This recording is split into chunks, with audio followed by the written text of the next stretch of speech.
Live from Citizen TV, this is JKL with Jeff Koinange. And you know if it's Wednesday, it's all about those three letters on the keyboard that follow each other, JKL. Thanks so much for joining us on this very last Wednesday in January. We've got a great show. We're continuing our conversation with Gen Zs. And we're talking about the youth question going forward. What do they want? What's at stake? Do they have the capacity and the discipline to go all the way? So we have Angel Mbudhia. She's a chairperson of the Jubilee Youth League. She'll be in the house. Suleiman Bashir is an advocate, always advocating for youth rights. And also Alenga Torostad. Toro what? Torostad. He's a policy and government analyst. They're all going to be on the show tonight, folks, talking about the way forward for the youth. Start tweeting at Koinange Jeff. At Citizen TV Kenya, the hashtag is JKLive. JKLive begins right now, tonight. Tuseme dawa ya mwezi moja ilikuwa inanigaramia karibu shilingi 10,000 kupima kidney function. Kuna kidney function test, liver function test, hizo pia zilikuwa zinakuja na gharama, na pia ulikuwa unaongoja. CD4 tulikuwa tunalipia shilingi 4,000. Facing an uncertain future, Trump measures push HIV and AIDS patients to the edge.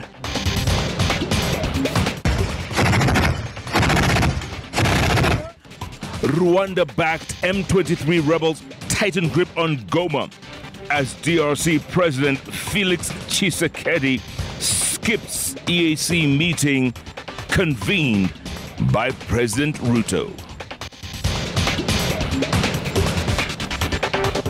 Start the count afresh.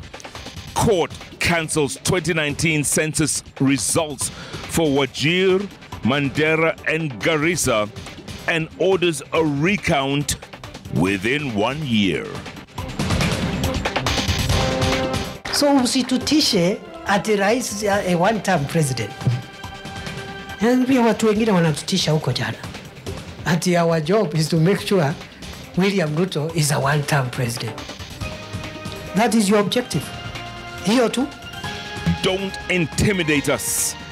Deputy President Professor Kithure Kindiki tells of his predecessor Rigathi Gachagua over attacks on the president. And welcome to the broadcast. Our sign language interpreter tonight is Yulanzale. Now tonight, we begin with the impact of the HIV funding cut. Persons living with HIV in Kenya have expressed uncertainty over what the future holds following the order by U.S. President Donald Trump to freeze funds towards crucial health programs.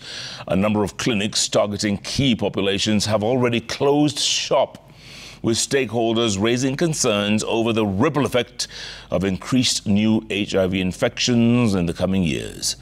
Our very own Laura Otieno now reports on the real-life impact of the executive order that has caused jitters across the globe. At Kibra Estate in Nairobi, Benta Agola takes her daily pill. For the last 24 years, this has been the routine for the mother of 6 who has been faithfully taking her dose of the ARVs and successfully suppressed her viral load. However, the recent freeze of funds via the executive order by U.S. President Donald Trump is giving her sleepless nights as she fears for the future. Dawa ikikosekana, nitarudi, saizi niko 110 kilos, nitarudi 45 ile nilikuwa. Wakati nilikuwa bedridden. Nywele zinang'oka, nahara, nini, vidonda. Tutakufa wengi sana. Wengi tutakufa. Sana vijana, sisi ndio tuko na virusi za HIV sana. Na sisi ndio tunaisambaza sana. Na kama tumerudi tena one step backwards, hii inamaanisha shida zitakuwa zinaongezeka. Kilometers away in Kisumu County, Eric Okioma is also facing a similar predicament. The withdrawal of the funds have made him reminisce the late 90s, where he says they had to purchase ARVs and also pay for all tests out of pocket. Tuseme dawa ya mwezi moja ilikuwa inanigaramia karibu shilingi 10,000 kupima kidney function, kuna kidney function test, liver function test, hizo pia zilikuwa zinakuja na gharama na pia ulikuwa unaongoja. CD4 tulikuwa tunalipia shilingi 4,000. The US President's Emergency Plan for AIDS Relief PEPFAR was initiated in 2003 and has been supporting programs such as the procurement of antiretroviral therapy, comprehensive HIV prevention services, HIV testing services, as well as supporting 342,000 health workers in rolling out its programs in 2024. The withdrawal leaving a huge dent in Kenya's coffers as stakeholders call for the adoption of homegrown solutions. The second thing that we need to do again is to think about SHIF and SHA to be able to finance HIV so that HIV services should be billable. But of course, SHA requires money, and that money has to come from us. So SHA needs to be more innovative in how they're going to collect more money to be able to sustain health services, including HIV services.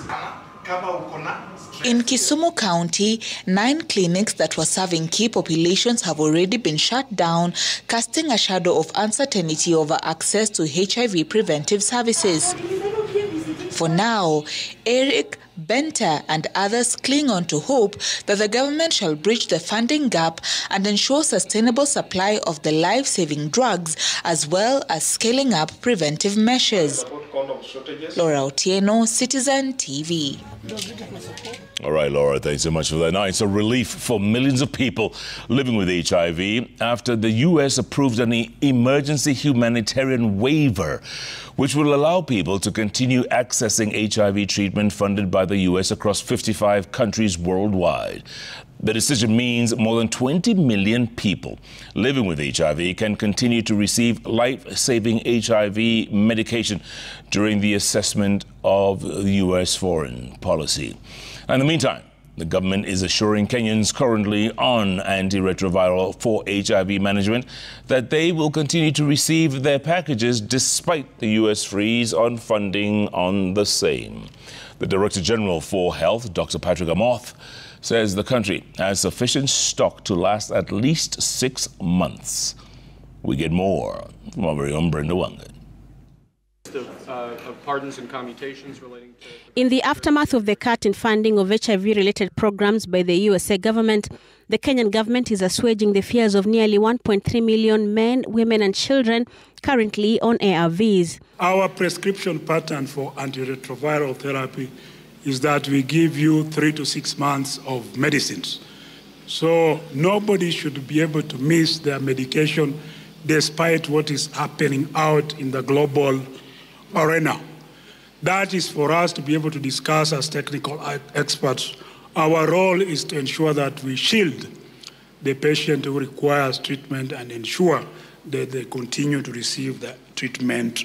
The Ministry of Health, while acknowledging the impact of Donald Trump's actions, says it will not shy away from making adjustments to its budgetary plans to keep the programs affected going. Sit down with the Treasury and make sure that we continue funding support to those patients who are receiving ARVs, those patients who are on malaria treatment.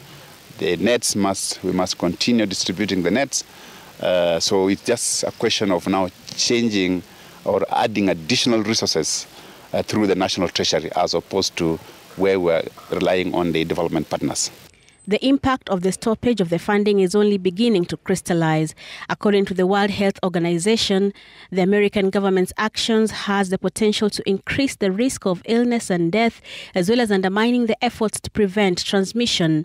WHO also warns that the funding cut could lead to a rise in new infections and deaths. PEPFAR had committed to fund its programs in Kenya from October last year to September this year to the tune of 43 billion shillings. AMFA, a HIV research organization, indicates that the funding cut will leave at least 17,229 Kenyans on ARVs at the risk of losing access to the life-saving medication per day. Of that number, 841 are children under the age of 15 who also need the medication on a daily basis. The funding cut will also have an impact on the over 270,000 healthcare providers who are directly supported by PEPFAR. And as the country begins to internalize the impact of the funding freeze, the former President Uhuru Kenyatta has advised African governments to strive for self-reliance. I saw some people the other day crying, oh, I don't know, Trump has removed money. He said he's not giving us any more money. Watu wanalia. Why are you crying? It's not your government, it's not your country.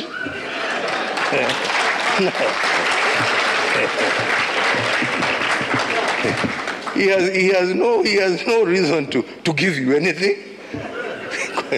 I mean, you don't pay taxes in America. He is appealing to his people. Shauri yenu bana. This is a wake-up call for you to say, okay, what are we going to do to help ourselves? Kenya, like other African countries affected by President Donald Trump's executive order freezing the funding for HIV treatment and management, will have to look inwards to find ways of sustaining this life-saving treatment. Brenda Wanga, Citizen TV, Nairobi. All right, Brenda, thanks so much for that. Let's switch gears here. And the president of the Democratic Republic of Congo, Felix Tshisekedi, has skipped a virtual crisis extraordinary meeting of East African heads of state chaired by President William Ruto. Now, the humanitarian agencies in the war-torn eastern province bordering Rwanda warn that the situation is quickly deteriorating after 13 South African peacekeepers under the Southern African Development Community were killed during a heavy confrontation between the M23 rebels against armed forces of the DRC and SADC mission in the Democratic Republic of Congo. Our own sister Solai with the latest update on the DRC situation. There is no end in sight for the heightened fighting in the Eastern Democratic Republic of the Congo between M23 rebels and the armed forces of the DRC. Yes, our number 2 is engaging over. Bakimi! Dokometa, talking Rwanda. Tokota Rwanda. Bishop Tokota Rwanda.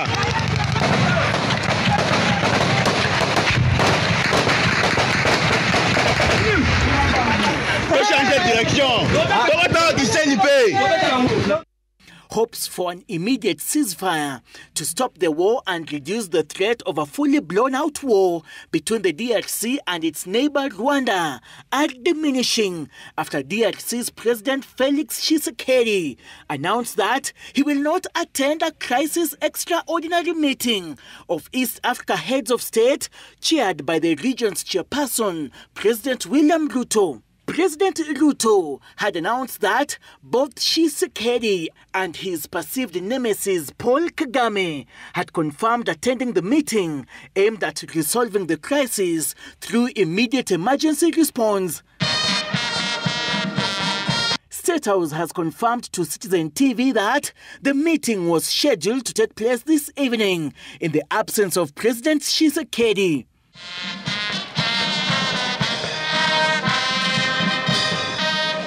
But even as EAC heads of state deliberate on ways to intervene, the humanitarian situation in eastern DRC is worsening, with the number of deaths reportedly skyrocketing in the past 24 hours.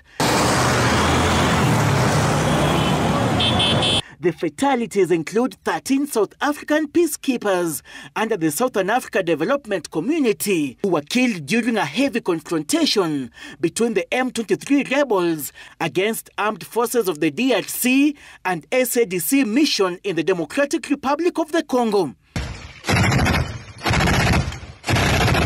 South Africa's President Cyril Ramaphosa, while confirming the deaths, stated, and I quote, Fellow South Africans, following the recent intensification of the fighting in the eastern DRC, South Africa has lost 13 brave soldiers who were dedicated to their mission and committed to peace. The fighting is the result of an escalation by the rebel group M23 and Rwanda Defense Force RDF militia, engaging the armed forces of the DRC and attacking peacekeepers from the SADC mission in Congo.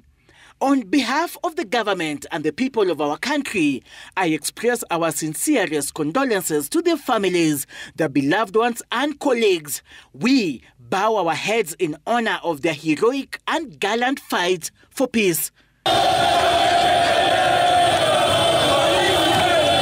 As the conflict escalates, acting U.S. Ambassador to the UN, Dorothy Sher, urged the United Nations Security Council to consider measures to halt an offensive by Rwandan troops and M23 rebel forces in eastern DRC, including imposing sanctions.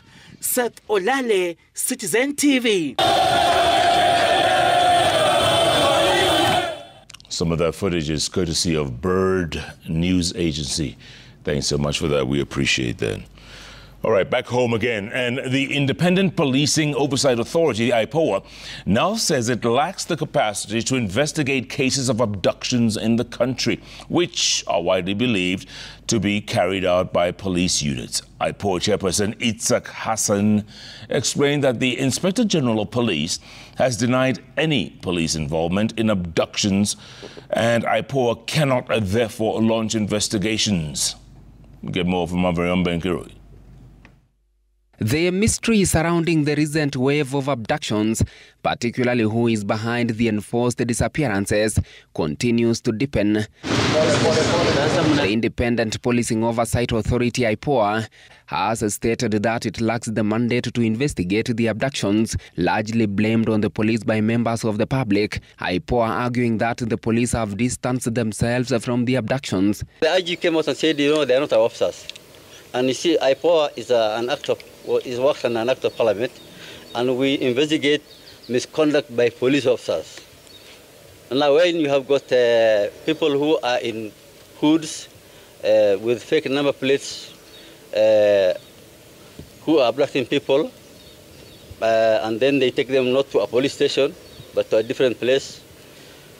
I think these are issues that even the police must investigate. However, IPOA Chief Executive Officer Elema Halake noted that since the abductions began, the authority has attempted to establish the possible link between the police and these disappearances. The position of the authority is that we have an ongoing investigation, which at this point we can't be able to say the police are involved or the police are not involved. The investigations are ongoing. As you are aware, this is a matter which is also being canvassed in court. And we have already clearly went even to court and presented the preliminary findings from our investigations. We as IPOA, we saw the reports in the media. We sent our staff to Nairobi and Embu, and Nakuru, where there were reported abductions. And when they came back here, they said we have a report that police were not involved. The authority emphasized that the matter is now before the courts, limiting its ability to comment further until the legal process provides clarity or the police change their position on who is behind the abductions. We have been making follow-ups. We have been on it. We have been investigating. These remarks were made during a press briefing in Meru, where IPOA commissioners were visiting their regional offices. It is here where IPOA officials also highlighted the challenges they face, including a shortage of personnel needed to fulfill their mandate and resistance from the police, who often obstruct IPOA officers when they attempt to conduct disciplinary investigations at police stations. Ben Kirui, Citizen TV, Nairobi. All right, Ben, thanks so much for that. Now, at the same time, the Garissa High Court has declared the 2019 census results for Garissa, Wajir and Mandera counties to be null and void, citing major irregularities in the data collection process. Justice John Onyengo criticized the Kenya National Bureau of Statistics for failing to meet basic standards during the census, leading to inaccurate population figures for the affected counties. Melita Olatengus has more. Immediately after the 2019 census results were announced, residents of Wajir, Garissa and Mandera took to the streets in protest, claiming the Kenya National Bureau of Statistics had undercounted them compared to the 2009 census. Now, a court ruling has validated their concerns. A consolidated petition filed by 25 petitioners challenged the KNBS, the Treasury, the Commission on Revenue Allocation, the IEBC, and the Office of the Attorney General. The petition argued that comparing the 2009 and 2019 census data exposed glaring discrepancies in population numbers across constituencies. Most constituencies in northeastern Kenya recorded a drop in population from 2009, raising serious questions about the accuracy of the 2019 census. More than 70,000 people, in one way or the other, left their constituency. There was no calamity. There was no endemic. There was no mass migration from the constituency as far as we know. So we are wondering how, in 10 years, population can decrease from 124,000 to 50,000. The petitioners convinced the court that the KNBS figures did not reflect the true population on the ground. Local leaders had previously warned that the pastoralist nature of the region, where people frequently move, could skew census results. Pastoralists will be moving. How have you taken care of that in order to be able to say we've carried out comprehensive census? Just a strategy in order to make sure that these exhaustive issues are done. The ruling bars all constitutional bodies from using the disputed census data for official purposes, including resource allocation, electoral boundaries, and equitable distribution of resources. A new census must be conducted within a year in Garissa, Wajir, and Mandera counties. Until then, the government will revert to using the 2009 census data for all official functions in these regions. The ruling places a heavy responsibility on KNBS to organize and oversee a new census within the set timeline. Melita Olatengus, Citizen TV. All right, Olatengus, thanks so much for that. Now, Deputy President Professor Kivutha Kindiki has told off his predecessor, Rigathi Gachagua, over his remarks that he will lead a political outfit to deny President William Ruto the second term to the presidency. Kindiki termed Gachagua's sentiments as baseless and called on the former deputy president to accept his fate and move on. Let's get more from our very own Stephen Leto. In scathing attacks directed to his predecessor Rigathi Gachagua, Deputy President Professor Kivutha Kindiki angered by remarks made by Gachagua that opposition parties are uniting to make President William Ruto a one-term president, went all bare knuckle. So usitutishe ati rais a one-term president. And pia watu wengine wanatutisha huko jana. Ati our job is to make sure William Ruto is a one-term president. That is your objective. Here too, just that. And you will have achieved a lot. Kindiki told off Gachagua, accusing him of doing nothing during his term as deputy president. There was somebody in this office. Today he's not here. Now he's giving us ultimatum from funerals. How he will make William Ruto a one-term president. As if that is an achievement. William Ruto's objective is not to serve for 2 terms. It is to use the time that God will give him in office to bring transformative programs in 1, 2, 3 areas and then leave. Gachagua has in the recent days escalated his coalition building efforts, reaching out to Azimio leaders. But Kindiki says his escapades outside government will not deter the president from serving Kenyans. Mimi nimekuwa naibu wa rais. Today is the 89th day in office. I am working as if this is it. Hakuna siku ingine ni hii tu.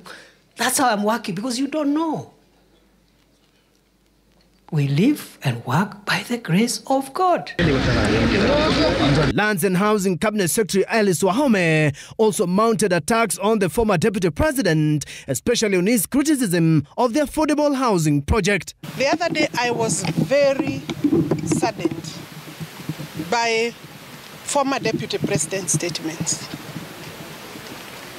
He has forgotten that he was part of the team. He has forgotten that he has launched some of these projects himself, alone or jointly with His Excellency the President. And he was our champion. Were his eyes closed at that time? Let us be candid and honest. The Land Cabinet Secretary claims that Gachagua is misleading Kenyans and inciting the public against the government. And there is no way we are going to kill projects because of one single person. Out of question. My dear brother, you are now losing it. I think engage Kenyans towards development, towards better planning if you have. Tell Kenyans how you will improve their lifestyles, their living conditions, their cost of food. Then they will take you seriously. Stephen Leto, Citizen TV. All right, Leto, thanks so much for that. In other news, irate residents of South Ngariama ranching scheme in Moya East in Kirinyaga County hacked to death one person on allegations of being a member of the outlawed Mungiki sect and set 7 semi-permanent houses on fire in the area, claiming they belong to more than 30 members of the sect who were allegedly extorting money and taking over their pieces of land.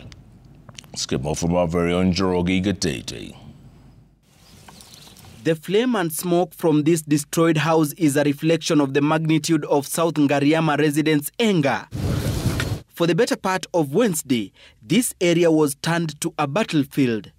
Enraged residents descending on 7 semi-permanent houses and setting them on fire. Their rage directed at people living here on allegations of being members of the outlawed Mungiki sect. During the deadly protests, one person alleged to be a member of the sect was lynched by angry residents. Kulikuwa na kundi mbili, mmoja ilitoka mwana wa chini, ile ingine mwana wa town. Kuna jamaa moja, wale wange wakitoroka, yeye akakataa kutoroka, akangangana na watu. Akingangana na wao jamaa, makaja pita hapo. Residents claim the group had invaded South Ngariama settlement scheme, extorting money and taking over land from farmers without a care in the world. Ni watu walikuja wakanyang'anya watu hapa masamba, wakajikaia kule kwa tauni, hata wametandika watu huko, wakiingia huko unatandikwa, na wamesukua vitu, wanasukuanga vitu za wenyewe, ng'ombe, mbuzi, kuku, wanaimba kila siku. Mungiki unafunguza watu hapa kwa sababu ya masamba yale mizuri.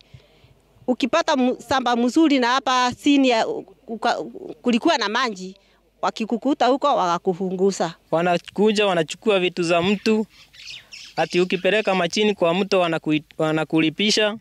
Police officers who quelled the wrath of the residents have intensified security in the area to avert any attempts by those suspected to be members of the outlawed sect to revenge. Security officers have urged residents to report any incidents and to refrain from taking the law into their hands. Gatete Njoroge, Citizen TV. All right, Joroge, thanks so much for that. On that note, we're going to take our first break here on JKLive and let you know that coming up on the bench, we're still talking to the youth and the way forward. We've got Angel Boothia. She's the chairperson of the Jubilee Youth League. We've got Suleiman Bashir. He's an advocate. And also we've got Alenga Torrestad. He's a policy and a government analyst. The youth, the way forward. What do they want? How are they mobilizing? Are they ready for 2027? That is the question. Get your tweets in at Koinange Jeff, at Citizen TV Kenya. The hashtag is JKLive. JKLive takes a break. We'll be back. It is exactly 33 minutes past the hour. Welcome back to Jeff Koinange Live. here at Citizen Television. Now, 2 secondary schools in Lareno constituency in Kiambu County have closed due to low enrollment on a complete lack of students. Now, one of the schools, Rahia Forest Secondary, has been closed after failing to register a single student at the beginning of this year. Locals say the schools have failed to attract students due to poor management and poor performance in national exams. Let's get more from our very own Willie Lusige. First term kicked off at the beginning of the year. Kiambogo Secondary School in Kijabe Ward experienced low enrollment. The school has officially closed due to lack of students. It was closed down because of very, very low enrollment. In fact, it became an economical to run that school. Therefore, we closed the school and we gave the facilities to the primary school. Similarly, Rahia Forest Secondary School, located in the neighboring Kinale Ward, has officially closed after remaining empty, with no students registered since the start of the year. After the release of the 2024 KCSE results, the school had only 150 students left. We are closing that school now. As we talk, this year the school registered 0 enrollment. The government has pointed out the small number of students and lack of interest in enrolling in these schools may be due to poor management and the school's consistent poor performance in national examinations. Zile shule ambazo unakuta kuna upungufu ni mahali ambapo kuna shida ya management na unakuta performance haiko sawa. So watoto wanahama kutoka kwa shule hii wanaenda shule nyingine. Utakuta for example hapo kuna mashule matatu, shule moja imejaa watoto, zingine zote ziko chini kwa sababu ya management na masomo katika shule hizo. Some parents have reported that they were forced to move their children because these schools are located near the border of Kiambu and Nyandarua counties. Despite many students coming from Nyandarua County, they have been denied educational bursaries because they are not residents of Kiambu County. Na wengine wanaenda na wanakosa kusaidika kupata bursary huko. So wengi wao wakaona ya kwamba watoe watoto hapa ili wawalete Nyandarua County, shule za Nyandarua County, pahali ambapo wanaweza kupata kama hizo bursaries. 10 siko na watoto chini ya kutoka 100. Kwa hivyo hizo mazuri unaona zikiendelea vile zinavyoendelea ni kufungwa itafungwa. Serikali tuongeze walimu na pia walimu wale nao wako area hii ya Rali. Pia wakuwe na maono mazuri kwa watoto wale ambao wako shule ili waweze kuimprove masomo. The closure of these schools underscores the serious challenges facing the education system in the country. Willie Lusige, Citizen TV. Sad story. Same time, members of the Lareno Solai farm were blocked by police from gaining access to the controversial 8,000-acre Olenorai farm in Gilgil. The police had received intel that there would be trouble if they were allowed to proceed and conduct the AGM within the farm. The land that has been in contention for the last 40 years was determined by a Nakuru court to belong to the Lareno group. Our very own Kamau Mwangi has the details. Breathing a chilly Wednesday morning, members of the Lareno Solai group were hopeful that after 4 decades they could finally set their eyes on the 8,000-acre piece or Lenjorai piece of land in Gilgil, setting the stage for the beginning of the land's allotment to its 4,200 members.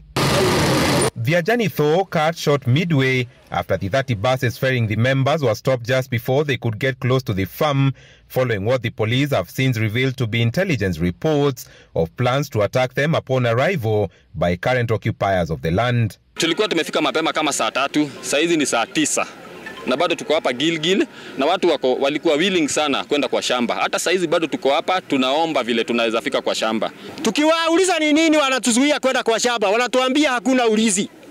Tunashindwa ni akina nani wao kwa shamba. Na shamba ni letu. Tuko na title deed.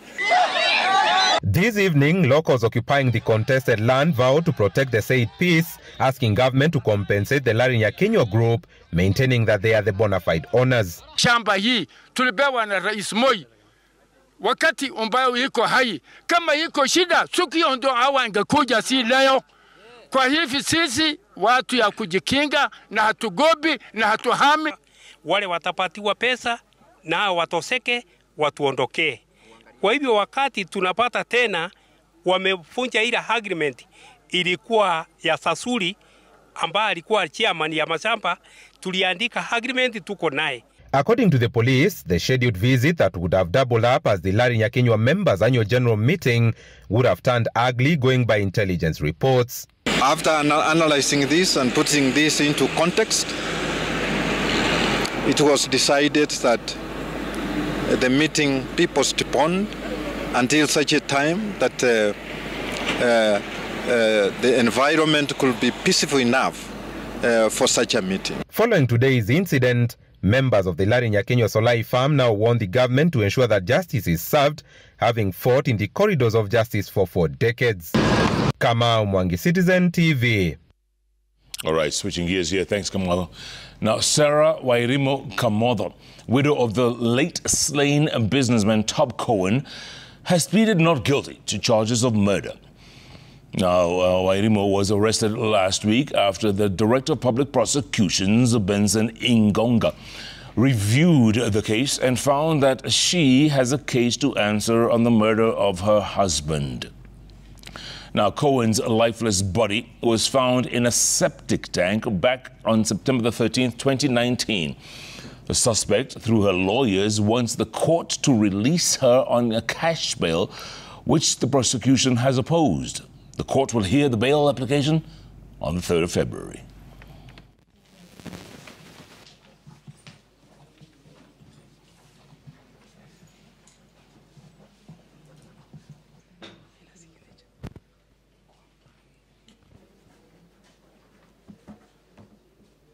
Proceedings to the defense party.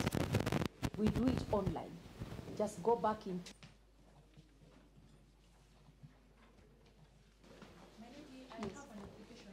Yes. Is it true or not true? All right, switching gears here. And Jimmy Warui, a gardener from Kiambu County, is the grand winner of the Pata Pata gaming platform, winning 703,800 shillings from a bet of just 140 shillings. Now, Warui, an avid fan of the Aviator game, decided to try a new game on Pata Pata and won big. He plans to invest his winnings in improving his life and for the benefit of his family. Take a listen. Congratulations, Mr. Jimmy, for being our first big winner for Aviator. Jimmy Warui had no idea that a casual introduction to patapata.com by a friend would completely transform his life. After registering through a referral link, Jimmy deposited some money and started playing the Aviator game. Patapata nilipata kwa besti yangu, alinitumia link kwa WhatsApp, akaniambia kuna bet insight imeanza company, hebu jaribu uone kama utaomoka na mbugi. Sasa hapo ndio nilijaribu, nika login, alafu ndio nikapata bonus, kupata bonus, nikicheza nilikuwa nimejaribu mara kadhaa. A double bet session turned into a life-changing win. He cashed out the first bet at 8,000 shillings and decided to let the second bet run longer. Little did he know that it would hit 695,000 Kenya shillings, bringing his cumulative win to 703,000 shillings. Nimeingia, nikaekelea, both side. Kuekelea ndio nilipata mara ya kwanza, nikatoa cash out ya kwanza, ikiwa 8K. Kutoka best yangu akanitatua hapo nje, nikaacha simu hapo. Kurudi ndio nilipata ingine imeenda sana. Kucash out nikapata 685. Hapo ndio nilistuka kwanza nikakaa chini. Patapata.com is a rapidly growing online gaming platform known for its user-friendly experience and exciting offers. Tuna offer casino games, fast games and crash games. Kwa Patapata unaweza jishindia within seconds. Imagine ushinde mita within 1 second.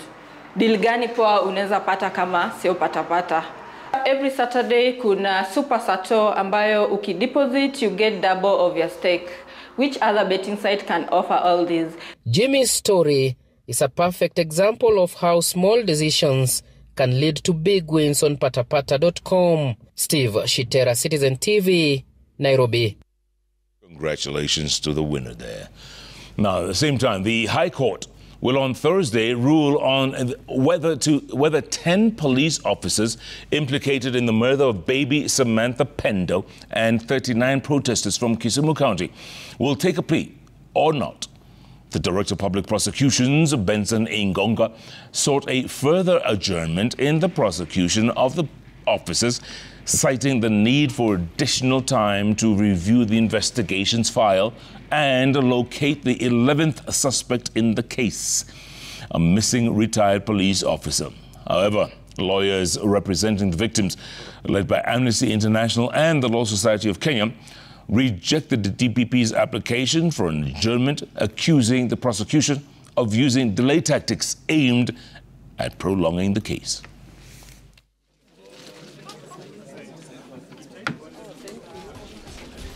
All right, on that note, we have another break here on Jeff Koinange Live. A gentle reminder coming up on the bench. It's all about the youth.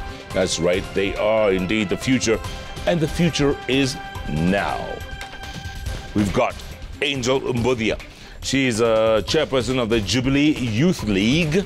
We've got Suleiman Bashir, advocate. And we've got Alenga Torostad, policy and governance analyst, talking about the way forward for the youth in this country.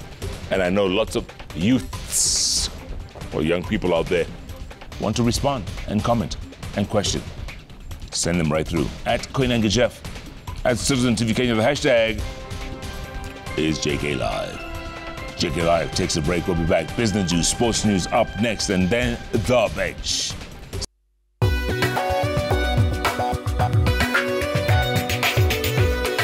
All right, welcome back. It is exactly 51 minutes past the hour. Welcome back to Jeff Koinange Live here, Citizen Television. On to business news. And the Competition Authority of Kenya, the CAK, has announced plans to conduct a comprehensive market inquiry into the fertilizer industry. Let's get more from our very own Dennis Otieno.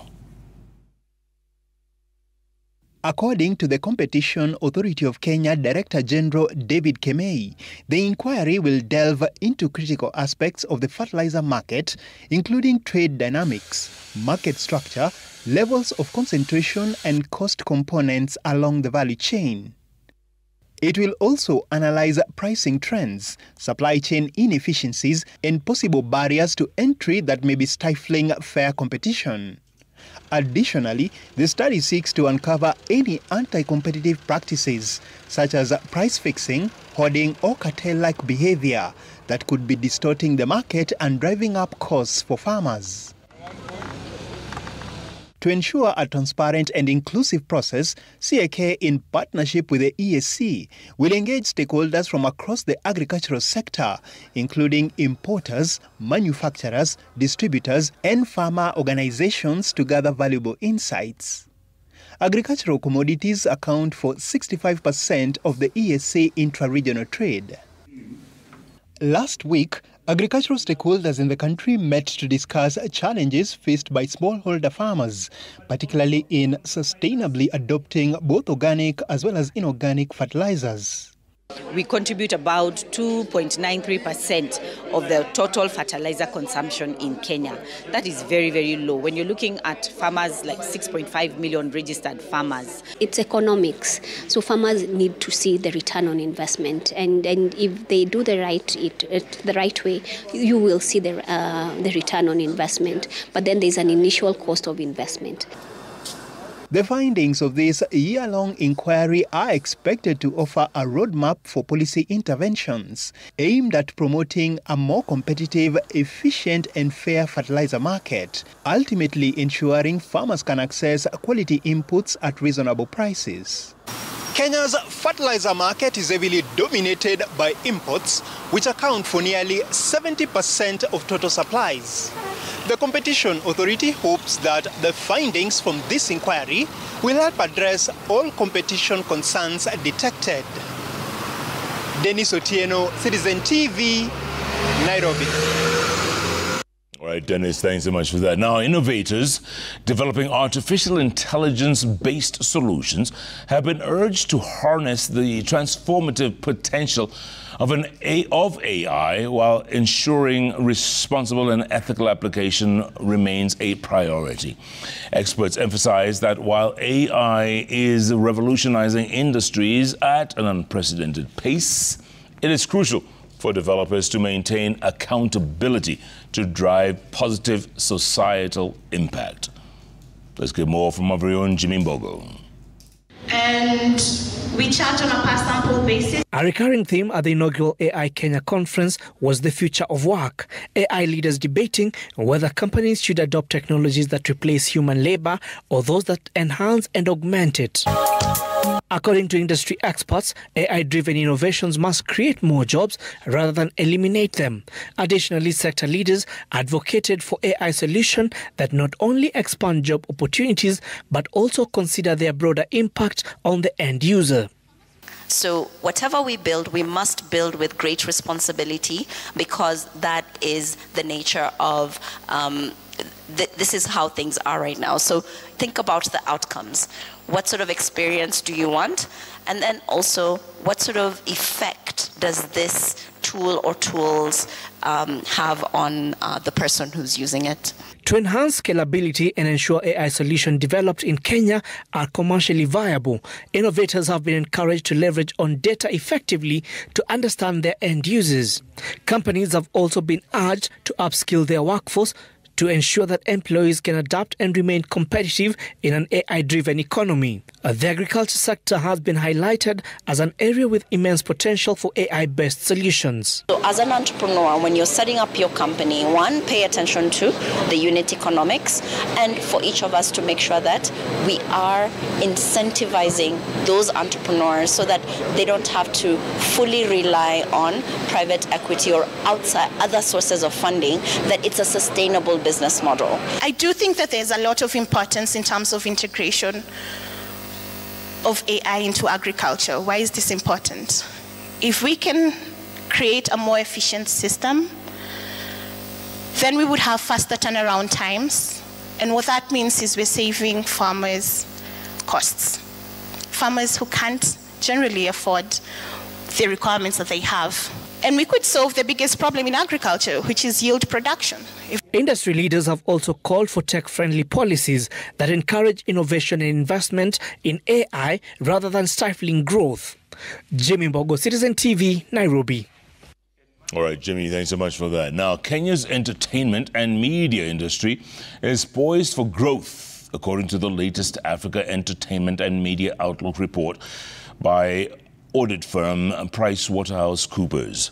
Now, the report is projecting that the sector is to grow at up to $4.8 billion US, or roughly 620 billion shillings by 2028.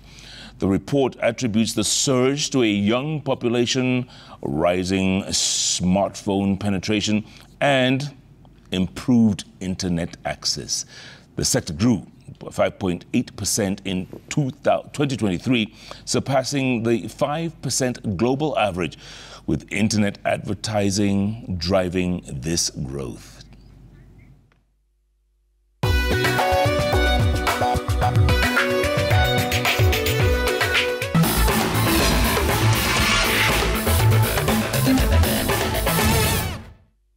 Right, from business to sports. And the National Olympic Committee of Kenya and East Africa Gender Conference concluded in Nairobi after 2 days of deliberations. Day 2 had discussions led by key women stakeholders such as Gender Commissioner CEO Purity Ngena, athlete and peace ambassador Tegla Lorupe, and brand and marketing strategist Zahida Suleiman. Take a listen. I like that I got to interact with fellow women in leadership in both elective posts and administrative posts, to imagine that we are all going more or less through the same things, maybe in smaller capacities, and to imagine that we are facing the same challenges and battling the same kind of uphills all the time, and this gender and patriarchy battle that we're trying to win. So I'm very emboldened. I leave here feeling stronger and feeling like there's a lot more we can keep achieving if we keep working together. All right, from athletics to football. An FKF Premier League top scorer, Ryan Ogam, is hoping for good tidings as the second leg of the league kicks off this weekend. Ogam has been instrumental for Tusker FC, scoring 15 goals, half of Tusker's tally of 31 goals this season. Ogam says his target in his first season in the top flight was 10 goals. But having surpassed that, he is hungry for more, especially after joining the national football team Harambee Stars. His coach, Charles Okere, says they are at a good place, joint top of the league, halfway through the season.